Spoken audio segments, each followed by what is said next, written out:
All right, thank you for your patience. We're ready to start the Friday edition of the week 3 discussion critique. How's that? I'm so glad with the changes that he made. That looks so good. I think it looks a lot better. Yes, agreed. So you took a leaf and created a pattern. Yes. I think that's a great idea. This is what yeah, go ahead. On this second, on the back, on the up and down, on the business card. The vertical. Yeah, I couldn't get those leaves to flip. It just wasn't flipping for some reason. So you wanted them to go horizontally? Yes, to go along with the wording. So in Illustrator, when you select an object and you can go to transform, and you can tell the dialog box allows you to just transform the patterns, not the object itself. Okay. And maybe I can do a demo of that in a minute. But so I do think this is a great improvement. I want you to think about white. Wherever white appears, question it. Could it be something else? Okay. So you can still have a low contrast pattern, but it can be in colors that are just sort of close in value.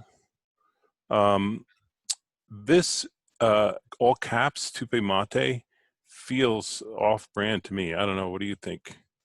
It looks a little stretched vertically.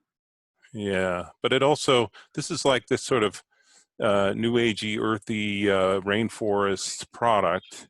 And like I would love to see, maybe there's an image of the rainforest or something there, or, you know, more natural elements, because it's a very sort of natural type of product.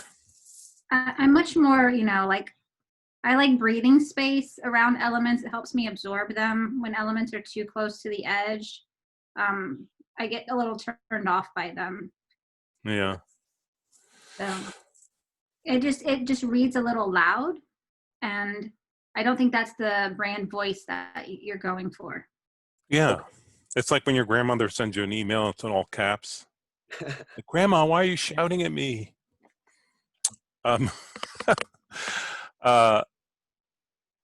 This green and orange, do you see how that vibrates?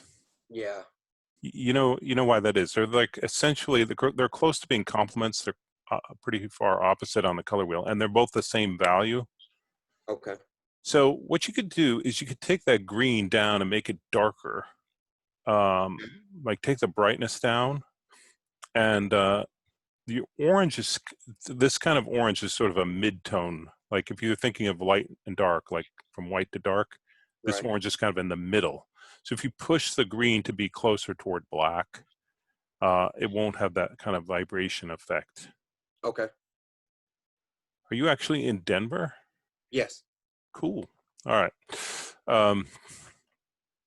Great improvement. The logo looks really good. Yeah. Good job. Thank you. You're the only student who showed up. All right. Let's go on to Renee. Stone soup. She's added a somewhat Asian feeling to this with some chopsticks, brush lettering. It looks like a carrot and some vegetables. This looks like a coffee bean in gray. When we ask for a black and white logo, what we're looking for, oh, that's a leaf, I see it, is something that's actually black and white with no grays. That's what you'd have to do. There it is in color. It's a little clearer there. But the leaf, it's a brown leaf. Am I missing something?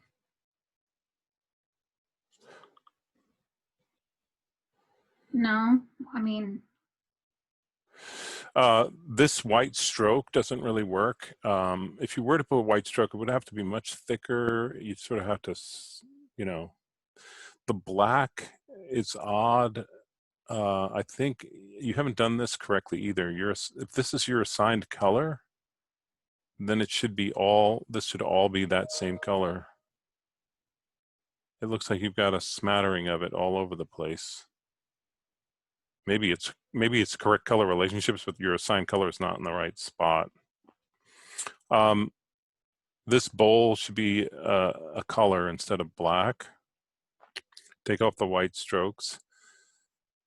Stone can be big, maybe soup mix smaller, just to give it some hierarchy. And your lockup, you got a horizontal, and this would be the vertical, but like stone and then soup mix smaller. Your palette is monochromatic. These two colors look identical. They're very close.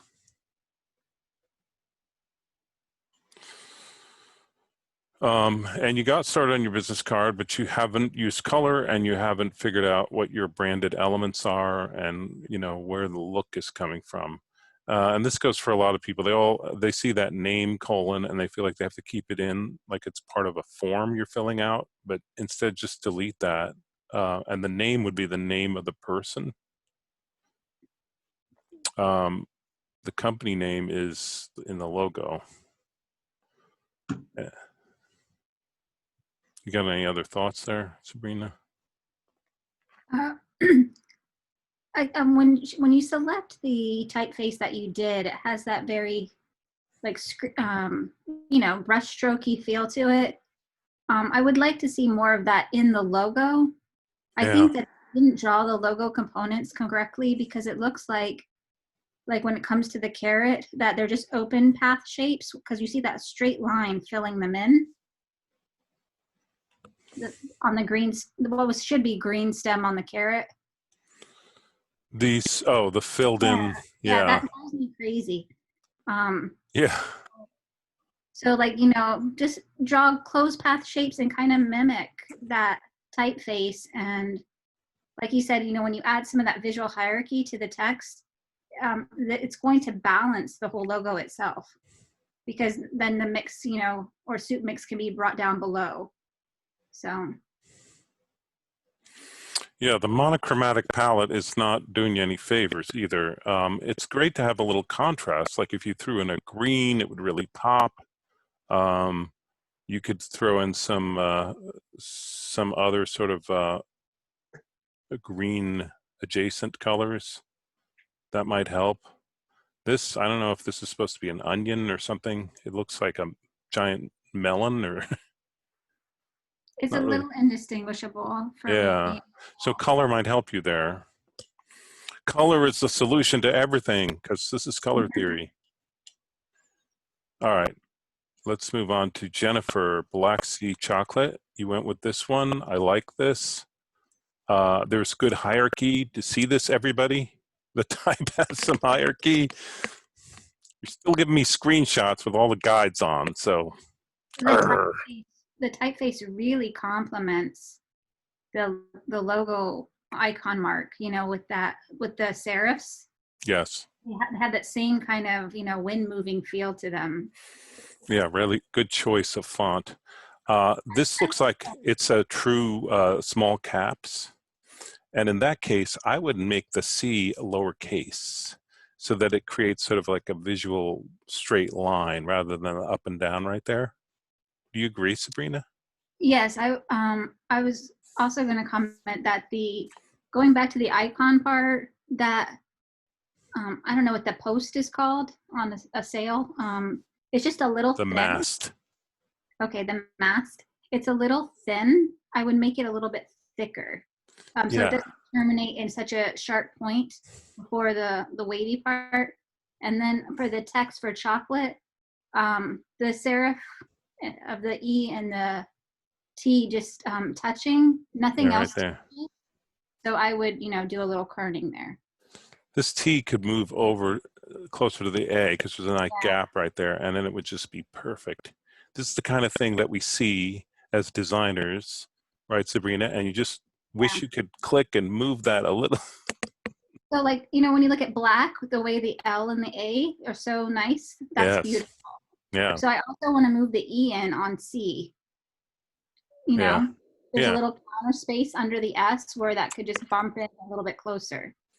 I had a boss years ago. In order to look at kerning and stuff, he would take the printout, put it upside down on the floor, stand on a chair, and squint at it. so that he could see like where are the gaps, where to. Anyway, I do like this, how this came out. I kind of wish this containing shape was a little more distinctive in some way, or that the shape, the interior part maybe busted out or something. It feels, What yeah, if they took the O? It might be too thick. Um, the O, the yeah, O, and possibly that might work. It might come out too thick at that scale. Um, but it, you know, if it had at least the same thickness as black, I think it would, you know, tie in. yeah, that's correct. Yeah, so you kind of set up the weights of everything. That's good. All right, so that's your color. All right, nice use of the sky. This is your assigned color, so you're kind of using that. I would say maybe they could be even darker, but that's sort of going off your brand color.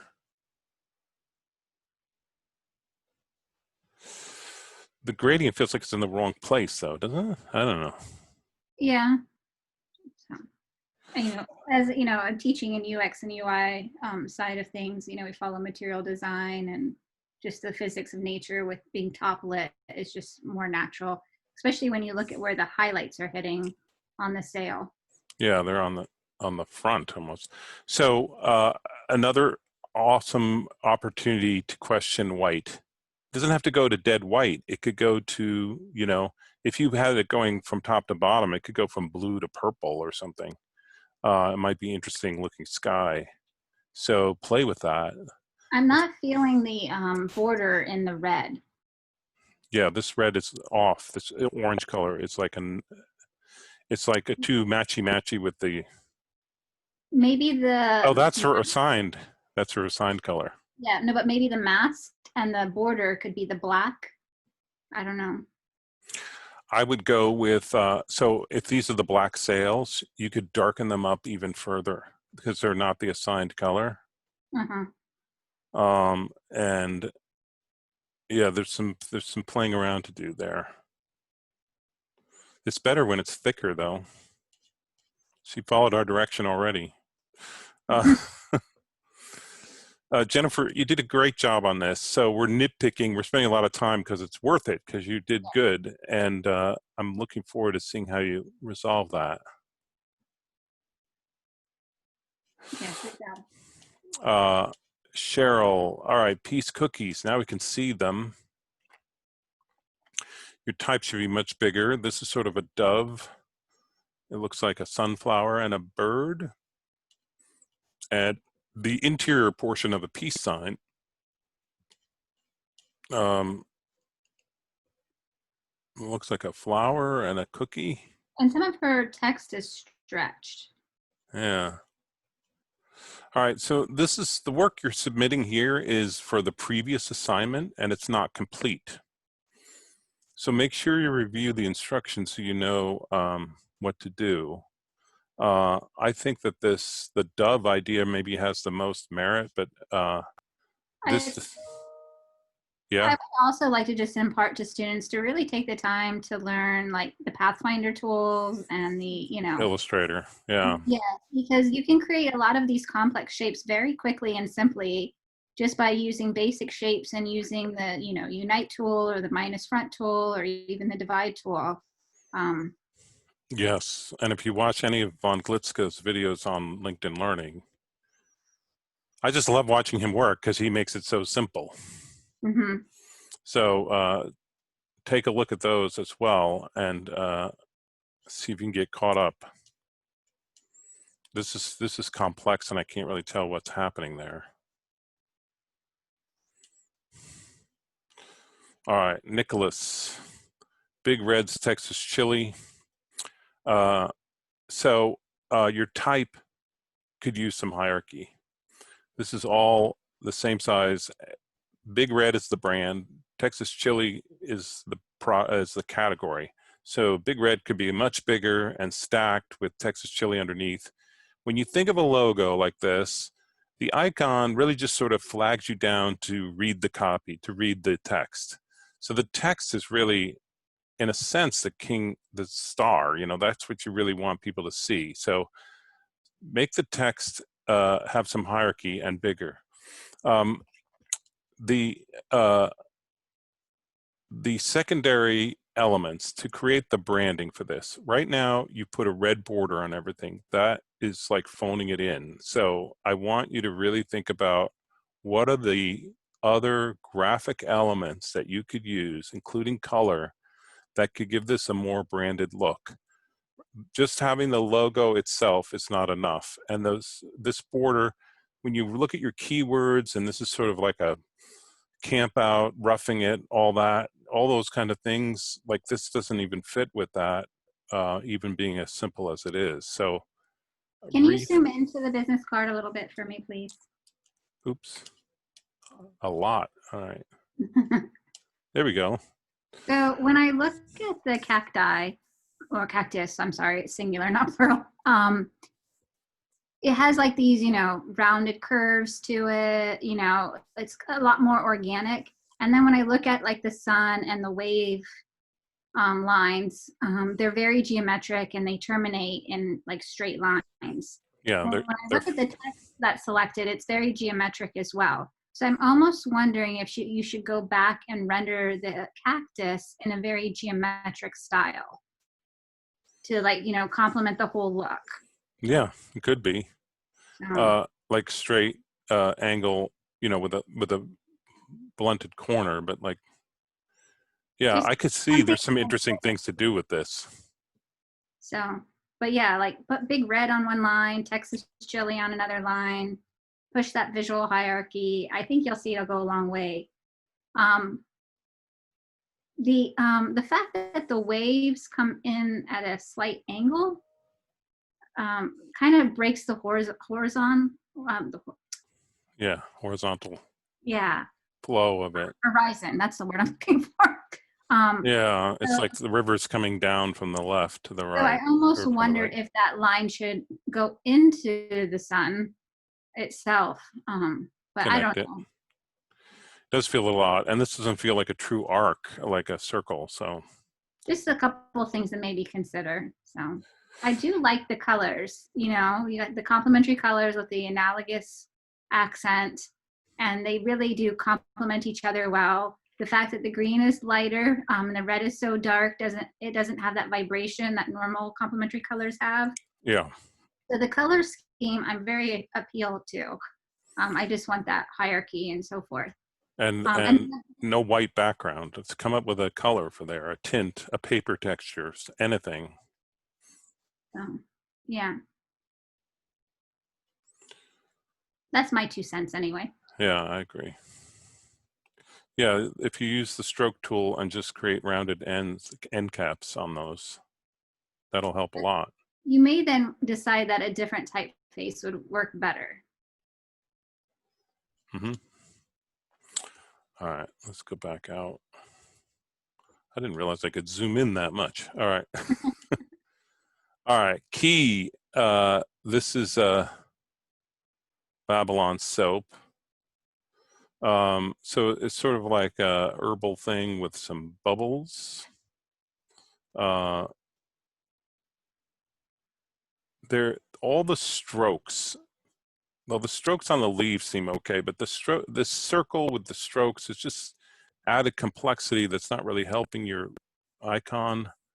The value, the light and darkness of all these colors is very close. The green's the lightest, so it pops out okay, but I would just rethink the strokes on the circles for sure. I don't think you need the double circle. And maybe it busts out of the circle a little bit. Yeah. This has sort of a brushy look to it that I kind of like. I guess I like the leaves, the way they're rendered.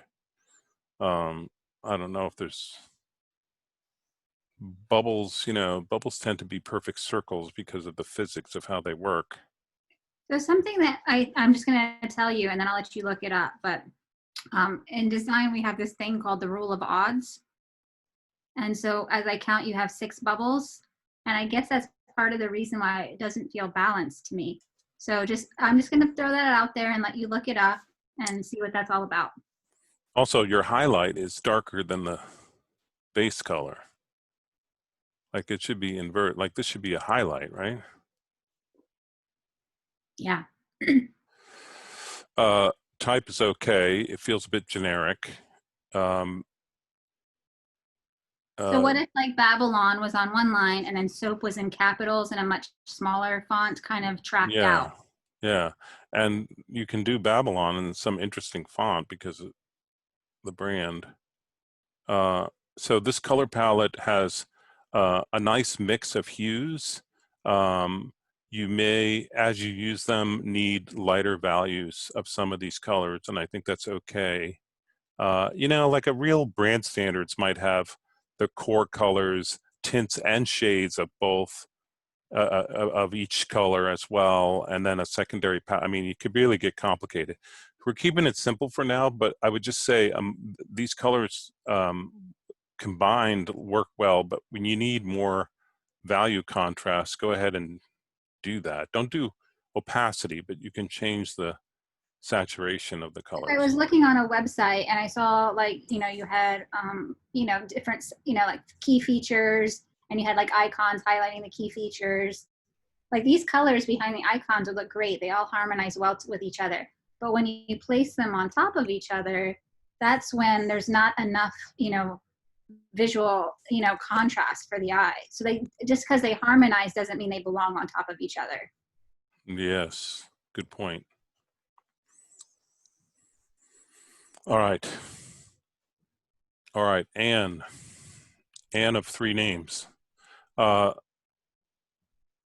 Oyster soap. So this logo has some wonderful qualities that sort of relate to the product and everything. What I say is like when you work on a logo, you got to remember it's a utilitarian thing, and it has to be small, and it has to be legible. It has to go on, business card and all that. And right now, this feels like when you get this small, things are gonna start to fall apart. Particularly this font, which is a very pretty script font, but not a great choice for a logo type because it's just going to be hard to render small. Beautiful on a wedding invitation, but just doesn't work for a logo. Yeah. And like, like you see this fantastically drawn letter S, it gets so much attention, and it's the wrong, it's the word soap, which is kind of your category, generic category. So oyster would be big, soap small. This is her palette, a great combination of hues and values. I think that's terrific. You still got to add the Pantones. So when you get to start using this logo, you're going to find you're going to get into trouble quickly. I like the idea. So what you want to do, shrink this down to business card size and take a look at it and say, geez, what do I got to change to make it work? Maybe these have to be thicker, chunkier, all that. The type has to have some hierarchy. Some of these, the outline of the flower may need to get boosted up a bit. And consider reflecting it so that it faces to the right. Yes, good idea. Also, this gradient background is a nice element as sort of a secondary element that you might use in pieces, but it wouldn't actually be part of the logo. Oh, I have faith she's going to do great. All right. That is all for that section. All right, this is, I think this is your section. Yes. Here's Jason, Oaxaca chocolate with a ziggurat. Let's zoom out.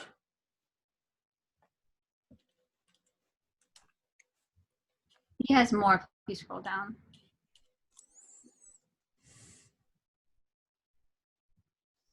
I like building things like this in Illustrator. So I just had a question, Peter.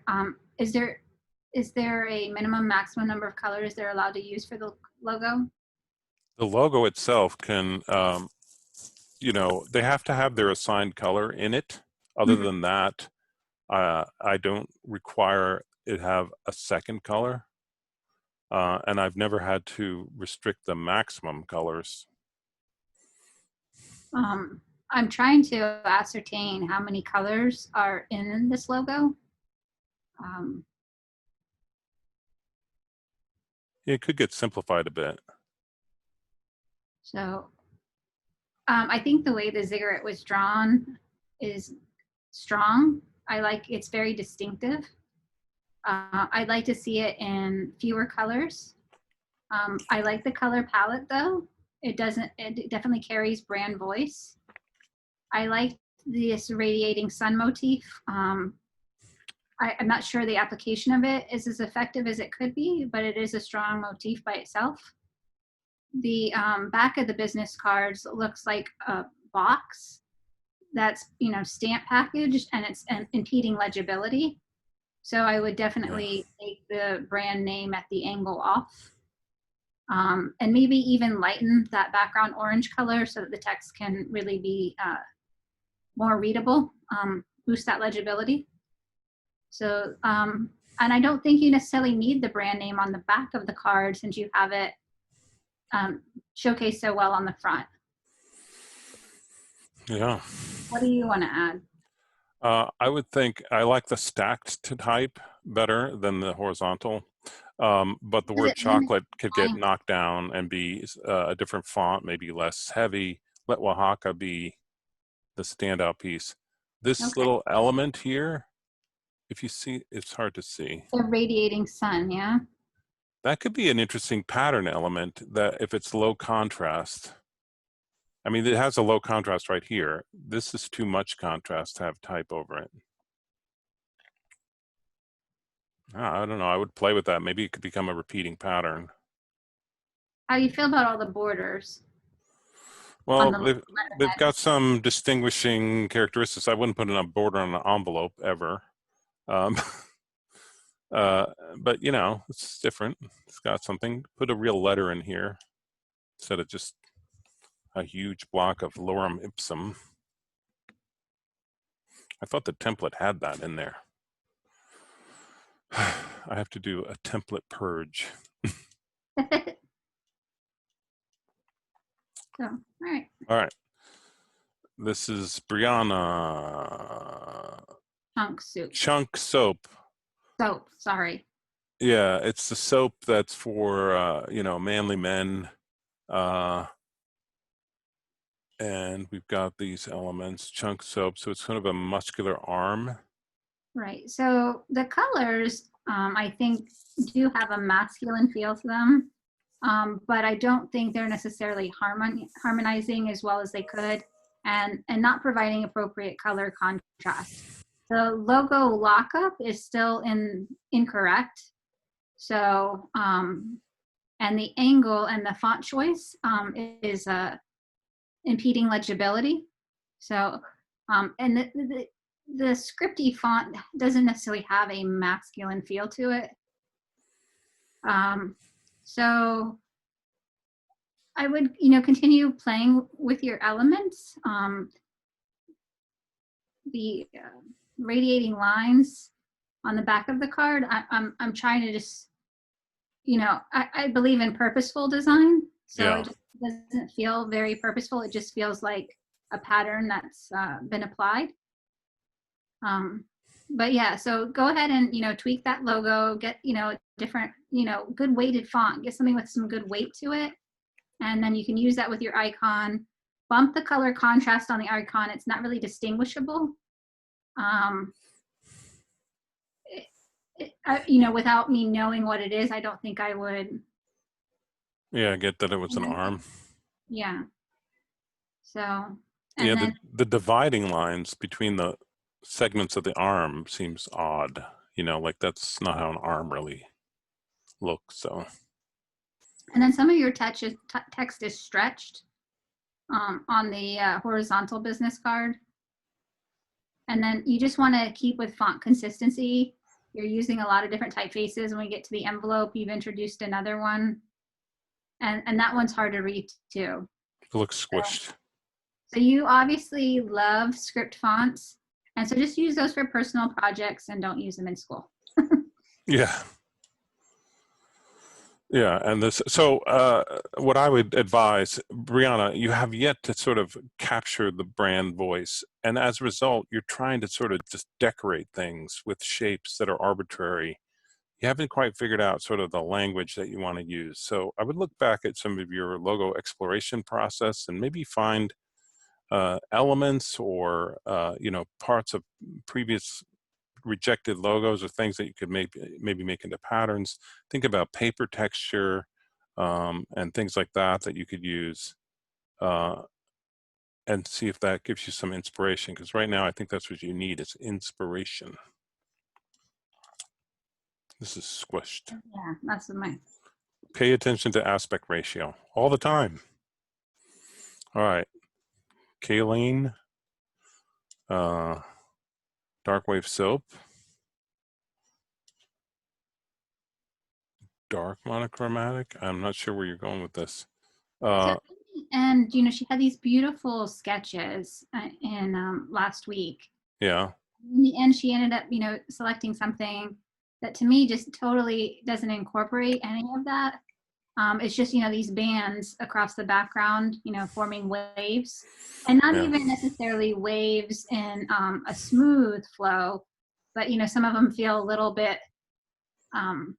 rough, and then you're just kind of relying on this tattoo looking font to basically be the entire voice of the brand. So I would go back to your sketches. You had some really great sketches, and she actually had a hard time finding the video. So I went through and told her, you know, what minute marker she was at to go and hear our feedback. And I would recommend going and listening to that feedback from last week, and then you should be able to render a logo that's much more apropos, and because you had some really good sketches. Yeah. So you're doing some color exploration. I think you need more, you have value, contrast, monochromatic. I would look at other colors. And then when you choose such a decorative typeface for your logo, it has to be distinct. You cannot use it for other elements. So when you now use it for Lyra Name. Dare, or whatever it's saying, it actually takes away from the brand. It doesn't actually unify it. If it's a basic sans serif typeface or something like that, it doesn't detract from the brand. But when it's really decorative like that, it doesn't really work. And introducing initial caps. Yeah, That should really go down. Should drop cap. It should be a drop cap. Yeah. That's a whole other lesson that you're going to learn next month in typography. Sorry. I keep It's all right. All right. Nicole, Shaman T. I know you struggled with concepts for this, but this ended up coming out pretty good. So I really thought that the leaves were rendered really well. And a couple just minor things I would do to tweak this logo. The gray and the purple do not offer enough color contrast. So I would maybe consider selecting one of your other colors for the leaf lines, and then consider the outer border being the same thickness as the leaf. But that's just, you know, or maybe you can make it more of a hairline. You make it a little bit thinner. One of the two, but it's kind of like in between right now. But I think it looks good. I think it's sharp. You know, you could possibly take the scale down of the type a little bit. So it's not quite as wide, but you know. Yeah, it's good. Experiment with that. So in the identity package, you're completely relying on your logo icon to convey the brand altogether. So, and then knocking it back in opacity doesn't feel like something that matches the look that you started. So I think that you can come up with secondary elements.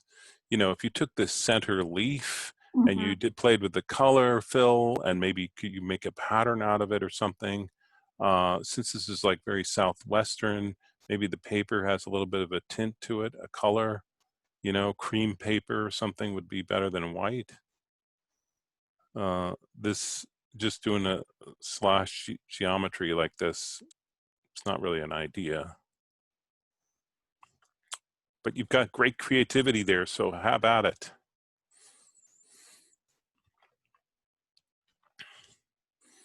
All right, tea. Windsor tea. So tea, in the last project, I gave him quite a bit of feedback, and in particular, I highlighted the fact that he spelled the name wrong. And I wanted him to fix that, and I don't see that fixed yet. That may be Windsor. It may be me. Okay. Windsor. It should be Windsor.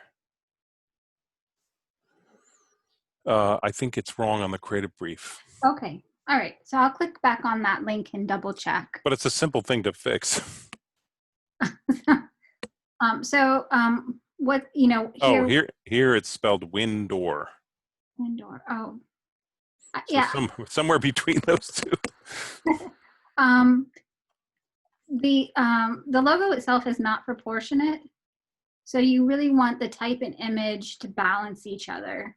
And so right now the teacup is the most dominant feature, and the text becomes very hard to read, especially when the logo gets scaled down.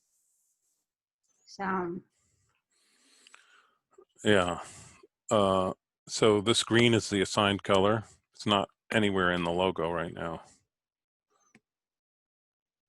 These strokes, I would not have strokes on this. This bright red doesn't make sense to me. This is like steam coming out. I'm trying to figure out what that image is. It's a W? It's supposed to be the W based off of his other sketches. You could play up the W more and ditch the tag. I don't think that helps. And like you said, this giant black teacup. So I guess he has two names because I thought his name was T. It's Windsor Tea. No, Oh, yeah. It's a woman, right? I'm not Takina. Sure. So this color palette, you've got like primary yellow, primary red. That doesn't make any sense with this product. There's kind of an orange, light orange, and a light green. No, we got screenshots for all the values. Yeah, this is really like phoning it in.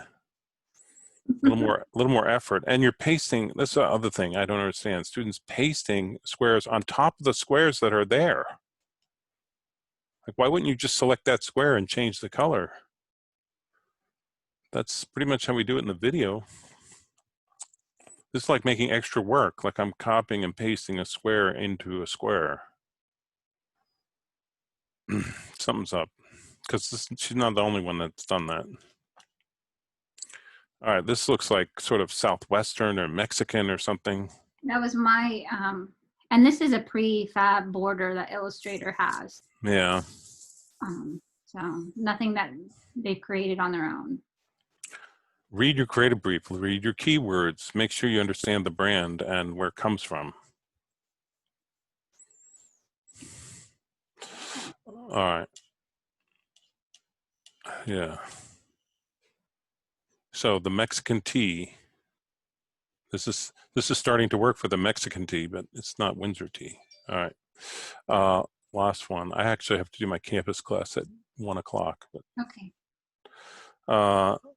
Tenzin, yes. So you did Layla's coffee, and you have a wonderful icon, which was sort of like an Egyptian serving a teacup. But your logo type is illegible, gone. It needs to be really much bigger. And as far as secondary elements, this looks like a photo of river stones or something. I'm not really tracking it. Everywhere it's white, could be a color. Maybe there's a light sand color going on. And it looks like you're using the same font. It's just hard to see when it's all in the mock-up instead of individual pieces. So you need better logo type, and you need to add a secondary element, some other elements to convey the branding.